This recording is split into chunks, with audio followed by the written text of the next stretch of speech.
আমার বুবু একজন সুন্দরী এবং চরিত্রবান ছিলেন। আমার বুবু আমার লেখাপড়ার খরচ জোগাড় করার জন্য একটা বড় মালিকের বাসায় কাজ করতেন। একদিন মালিক বুকে ফ্রিজে রাখা খাবার খাওয়ালেন বুবুর অনিচ্ছায়। তারপর বহু জ্ঞান হারিয়ে ফেলে অজ্ঞান অবস্থায় মালিক বুবুর সাথে। বাকি ঘটনাটি গল্পটা বলছি। আমার বহু যখন বিয়ে হয়ে যায় আমি তখন ক্লাস 9-এ পড়ি। স্কুল থেকে ফিরে শুনি আজ বুবুর বিয়ে। আব্বা আমাকে বললেন, শিবু ঢাকা থেকে মেহমানরা আসবে, তুই এক ছুটে বাজারে যা, আফজালকে বল তার ডেকোরেশনের চেয়ার পাঠাতে। আমি এক দৌড়ে বাজারে চলে গেলাম। আফজাল চাচাকে যখন সব বলছি 2 প্রকার গাড়িকে বাজার পেরিয়ে আমাদের বাড়ির দিকে যেতে দেখলাম। আফজাল চাচা বললেন, যা কিনা অনেক ভালো ঘরে বিয়ে হলো তাদের অবস্থা এবার ফিরবে গুড, কি সত্যি ভালো বিয়ে হচ্ছে? আমি জানি না, আমি শুধু জানি বহু চলে যাচ্ছে আমাদের বাসা থেকে। তারপর কি হবে? কে আমাদের খাবার রেঁধে দেবে? কে আমাকে চুপি চুপি তার মাটির ব্যাংক ভেঙে আমাকে মেলায় যাওয়ার টাকা দেবে? বউকে ছাড়া যে আমার জীবন চলতে পারে আমি সেটা কল্পনাও করতে পারি না। কলেজের এক প্রোগ্রামে আমার সুন্দরী বুকে দেখে নাকি দারুণ পছন্দ করেছে এক বন লোকের ইঞ্জিনিয়ার ছেলে। তার চাপে পড়ে তার পরিবার রাজি হয়েছে এই বিয়েতে, নইলে আমাদের মতো মধ্যবিত্ত ঘরে এত বড় আত্মীয় হওয়ার কথা না। সবাই বলাবলি করছে ভুল কারণে এবার আমাদের ভাগ্য ফিরবে। আমার জন্মের সময় আমার মা মারা যান, বয়স তখন 8।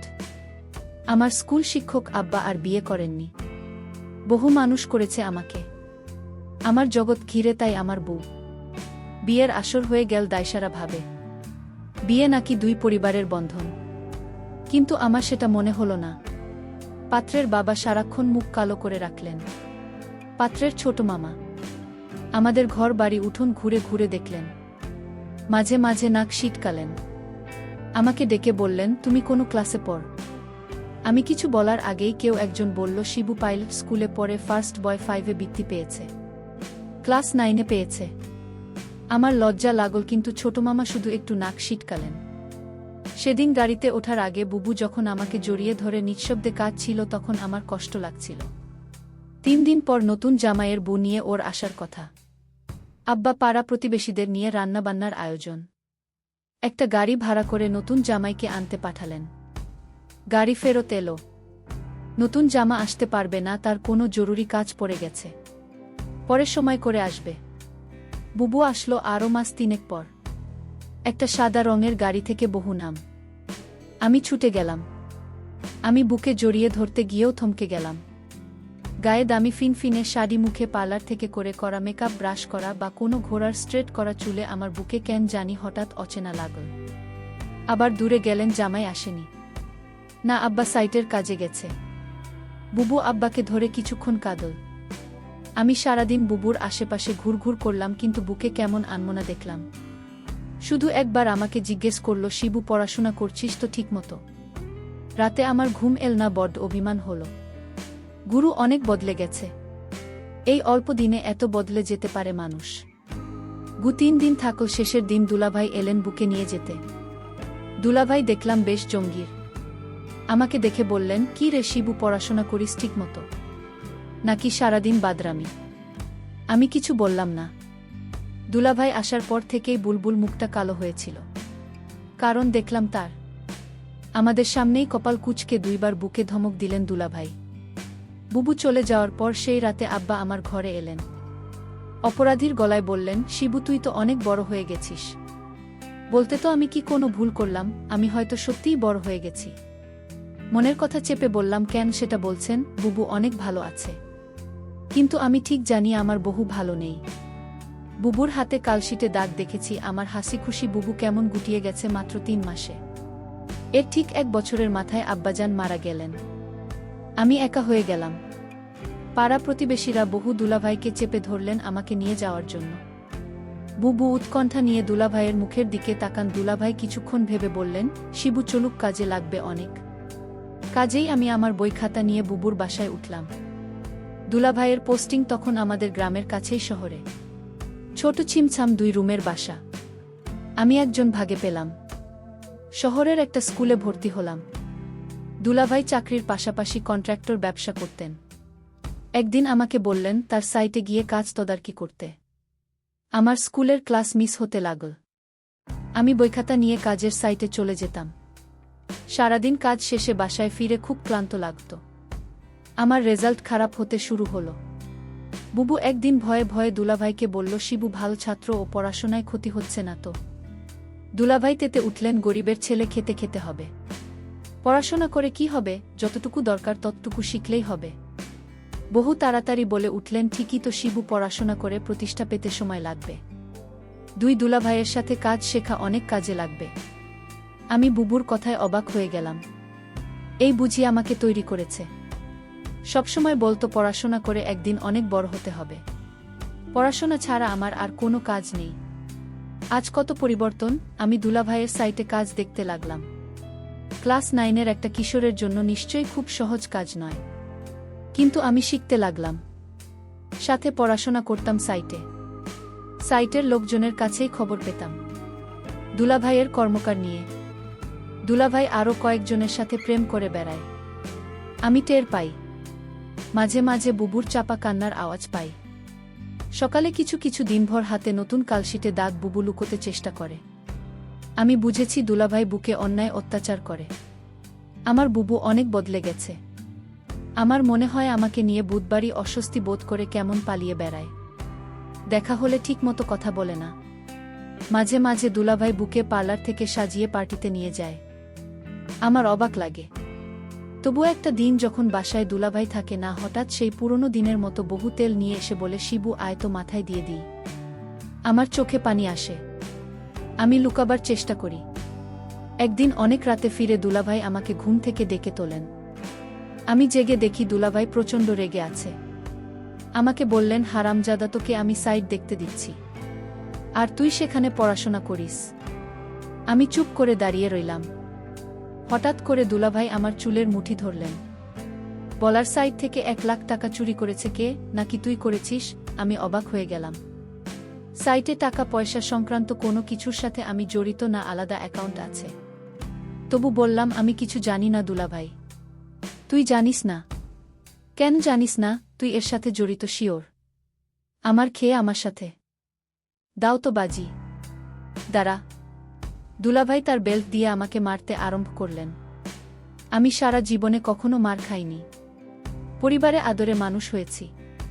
স্কুলে ভালো ছাত্র হয়। তারা অত্যাধিক স্নেহ করতেন।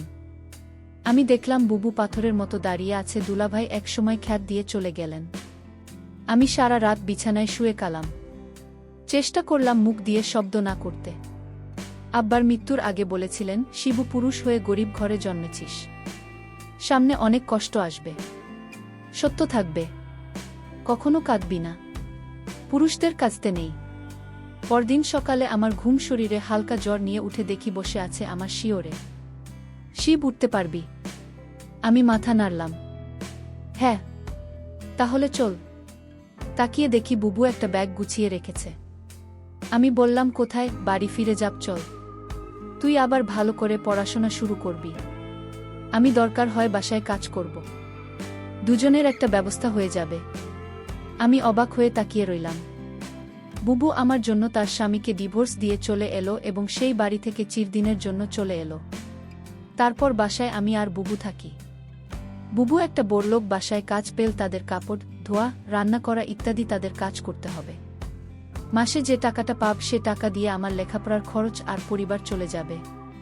বুবু যে বাড়িতে কাজ করে সেই বাড়ির মালিক বুকে একদিন বলেছিল, তোমার যত টাকা দরকার আমি দিব, তুমি শুধু একটি কথা রাখো। বলল, আমি বাসায় কাজ করি, এটাই আমার চলে। অতিরিক্ত টাকা আমার দরকার নেই। বুঝতে পেরেছিল বাসার মালিকের চরিত্র ভালো না। তারপরও বই বাড়িতে কাজ করে যে টাকা পেত সেটা দিয়েই আমাদের মাস চলে যেত।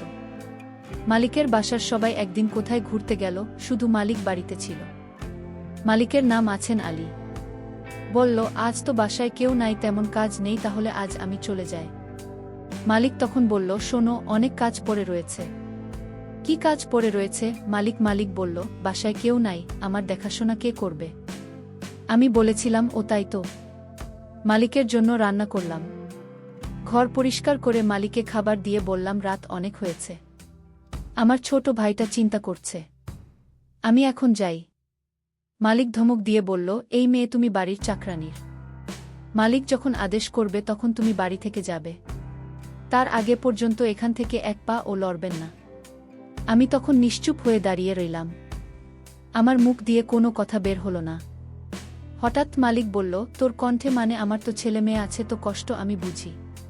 তুই তোর মাকে হারাল, বাবাকে হারালি, নিজের স্বামীকে হারালে, এখন ভাইটাকে লেখাপড়া শিখিয়ে মানুষ করার জন্য তুই পরিশ্রম করেছিস।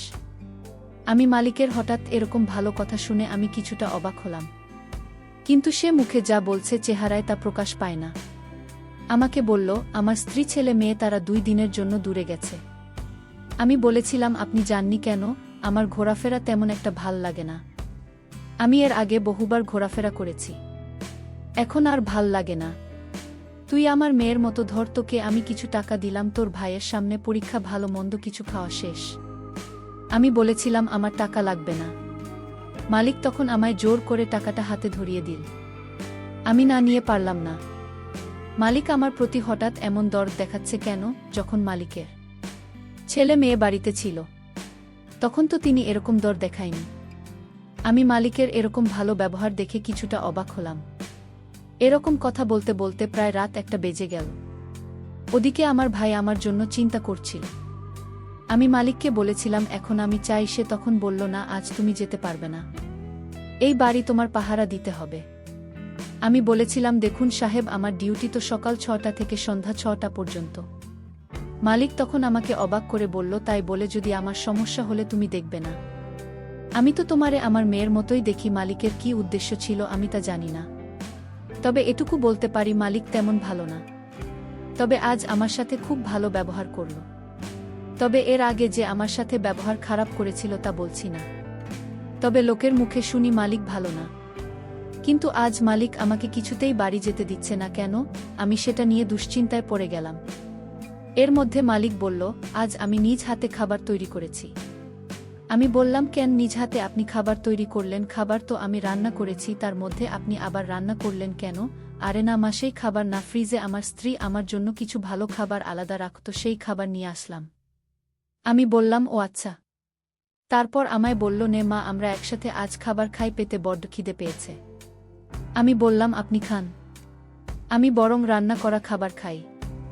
মালিক তখন আমার সাথে বায়না করে বলল, দেখো, তুমি যদি আজ আমার দেওয়া খাবার না খাও তাহলে বুঝ তুমি শুধু তাকে ভালোবাসো, এই বাড়ির মানুষদের ভালোবাসো না। আমি তার কথায় কিছুটা অবাক হলাম। মালিক বলল, ঠিক আছে, তুমি খাবারটা খেয়ে বাসায় চলে যাও, তোমাকে ছুটি দিয়ে দেব।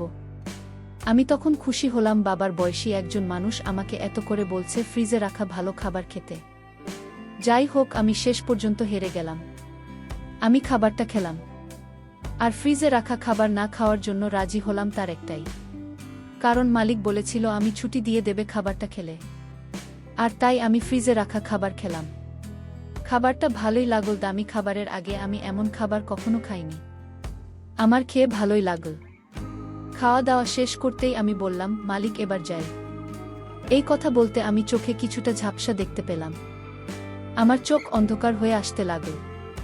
আমি বেহুশ হয়ে মাথা ঘুরে পড়ে গেলাম। তারপর কি হয়েছিল তা আমি বলতে পারবো না।